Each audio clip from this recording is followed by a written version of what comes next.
नमस्कार. सर्वप्रथम सर्वांना श्री स्वामी समर्थ.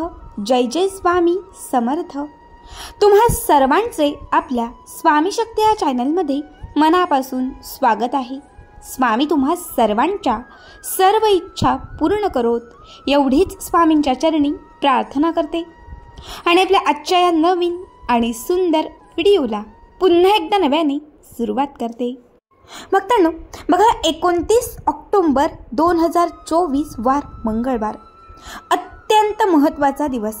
या दिवशी आलेली आहे धनत्रयोदशी, ज्याला आपण धनतेरस असेही म्हणतो. या दिवशी धनाच्या पूजनाला, धन आपल्या घरी खरेदी करून आणण्याला विशेष महत्त्व दिले जाते. बघा, या दिवशी असंख्य लोक धन खरेदी करतात. या दिवशी असंख्य लोक धनाची पूजा करतात. या दिवशी सोनं आणि चांदी खरेदी करण्याला विशेष मान दिला जातो.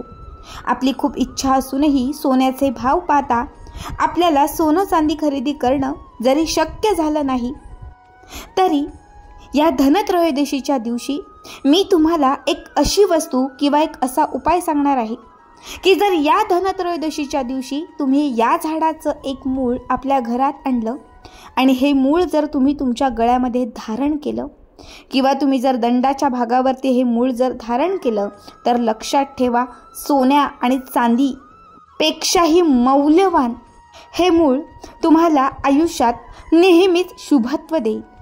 सोन्या आणि चांदीपासून जे काही तुम्हाला फळ प्राप्त होणार असेल त्यापेक्षा कितीतरी जास्त पटीने तुम्हाला हे एक मूळ त्याचं शुभत्व फळ तुम्हाला देऊन जाईल. हे मूळ तुम्ही घरातील प्रत्येक सदस्याच्या गळ्यात अर्पण करू शकता किंवा तुम्ही स्वतः ते धारण करू शकता. याने नेहमीच तुमच्याकडे माता लक्ष्मी आकर्षित राहील. तुमच्याकडे नेहमी धन खेचलं जाईल. वाईट शक्तींपासून तुमचं संरक्षण होत राहील. नेहमी इडापिडा, शत्रुपिडा या सगळ्यांपासून तुमची मुक्तता होत जाईल. बघा, आत्ता ज्या झाडाचं मूळ तुम्हाला मी सांगतेय, हे बरोबर धनत्रयोदशीच्या दिवशी सकाळी, दुपारी किंवा सायंकाळच्या वेळी आपल्याला आपल्या घरात आणायचं आहे. समजा तेव्हा शक्य नसेल, तुम्हाला जर उद्या, परवा किंवा आजच्या दिवशी हे मूळ आपल्या घरात आणणं शक्य असेल, तर तुम्ही आत्ताही आणून ठेवलं तरीही चालेल. फक्त ते धारण आपल्याला धनत्रयोदशीच्याच दिवशी करायचं आहे. आता ज्या झाडाचं मूळ आपल्याला लागणार आहे ते झाड म्हणजे हळदीचं झाड. काळी हळद असेल किंवा पिवळी हळद असेल, दोघांपैकी कुठलीही हळद जर तुमच्या आजूबाजूला कुठे नर्सरी असेल तर तिथे तुम्हाला जायचं आहे आणि या हळदीच्या झाडाचा मुळाचा तुकडा तुम्हाला आपल्या घरी आणायचा आहे. बघा, हळद जी लक्ष्मीला अत्यंत प्रिय असते. हळद ही आपल्या आयुष्यात, आपल्या जीवनात रंग भरते. आपल्या घरातील अन्नाला चव आणण्याचं कार्य ही हळद करते. एखाद्या व्यक्तीला बाधा लागली असेल, एखाद्या व्यक्तीच्या पाठी खूप गरिबी झाली असेल, तर या सगळ्यातून मुक्तता मिळवण्यासाठी हळद ही सर्वात प्रभावी मानली जाते.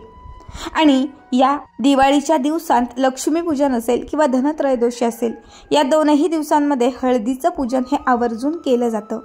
तर तुम्हाला याच हळदीच्या झाडाचा एक छोटासा तुकडा आपल्या घरात आणायचा आहे.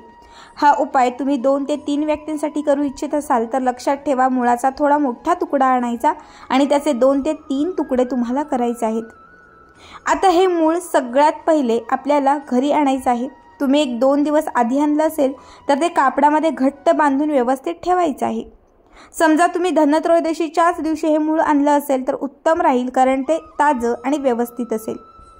सगळ्यात पहिले हे मूळ आपल्या घरात आल्यानंतर तुम्हाला एक छोटी प्लेट घ्यायची आहे किंवा ताम्हण घ्यायचं आहे आणि देवघरामध्ये हे ताम्हण किंवा ही प्लेट ठेवायची आहे.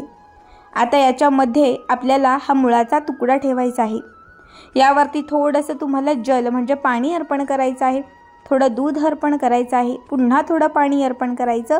दूध आणि पाणी या दोनही गोष्टींनी हळदीचं मूळ हे स्वच्छ धुवून म्हणजे एक अर्थी त्याला अभिषेक घालून घ्यायचा आहे. यानंतर हे मूळ आपल्याला स्वच्छ एका कापडाने पुसायचं आहे. त्यानंतर आपल्याला जेवढ्या व्यक्तींसाठी हा उपाय करायचा आहे तर तितके कापड घ्यायचे आहेत. तुम्ही तुमच्यासाठी, तुमच्या पतीसाठी, मुलांसाठी, तुमच्या आईसाठी, तुमच्या भाऊसाठी हा उपाय करू इच्छिता तर जेवढे 2, 3, 4 जेवढे शक्य असेल तितके लाल रंगाचे छोटे छोटे कापडाचे तुकडे घ्यायचे आहेत आणि त्यासोबत हे जे मूळ ज्याला आपण अभिषेक घालून घेतलेला आहे, तर प्रत्येक मुळाचा एक छोटा छोटा तुकडा तुम्हाला त्या प्रत्येक कापडावरती ठेवायचा आहे।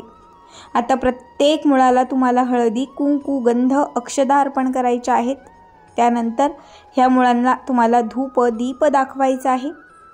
यानंतर आपल्याला हे मूळ त्या कापडामध्ये घट्ट बांधायचं आहे।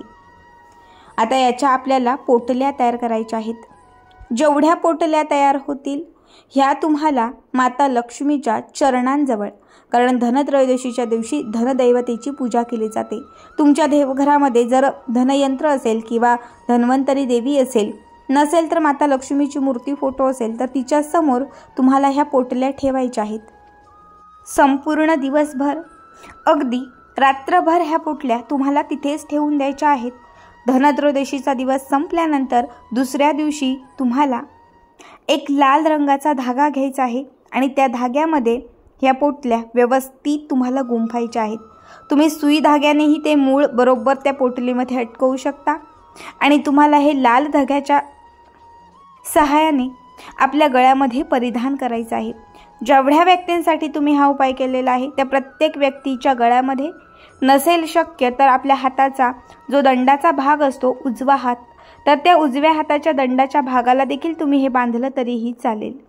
आता हे किती दिवस ठेवायचं आहे, तर जोपर्यंत तुमच्या आयुष्यामध्ये सकारात्मकता येत नाहीये, जोपर्यंत तुमच्या मनातील इच्छा पूर्ण होत नाहीये, तुमच्या कष्टाला, तुमच्या मेहनतीला नशिबाची साथ मिळत नाहीये, तुमच्या घराकडे लक्ष्मी खेचली जात नाहीये, तुमचे दिवस जोपर्यंत बदलत नाहीत असं तुम्हाला वाटत आहे, तोपर्यंत हे मूळ सदैव आपल्या सोबत ठेवा। याने नेहमीच तुमची भरभरून प्रगती होत राहील। प्रत्येक क्षेत्रात तुम्हाला यश मिळत जाईल।